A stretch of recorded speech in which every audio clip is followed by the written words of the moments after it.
ఏంటి? చెట్టు అని అర్థం.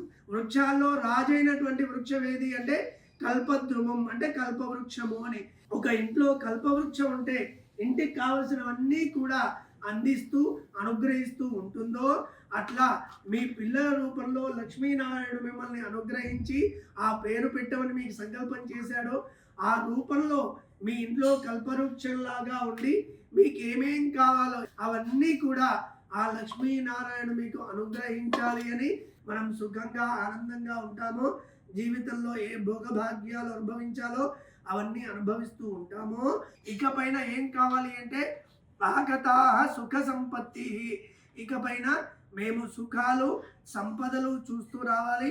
అవన్నీ కూడా శీఘ్రాతి శీఘ్రంగా అందించి మీకు ఉత్తరోత్తర అభివృద్ధి కలిగి లక్ష్మీనారాయణ అనుగ్రహం వల్ల మీ ఇంట్లో ఎప్పుడు కల్పవృక్షం ఉండి మీ కోరికలన్నీ తీర్చేటువంటి ఆ మహావిష్ణువే లక్ష్మీనారాయణుడే మిమ్మల్ని అనుగ్రహించాలి అని ప్రార్థన చేసుకోండి.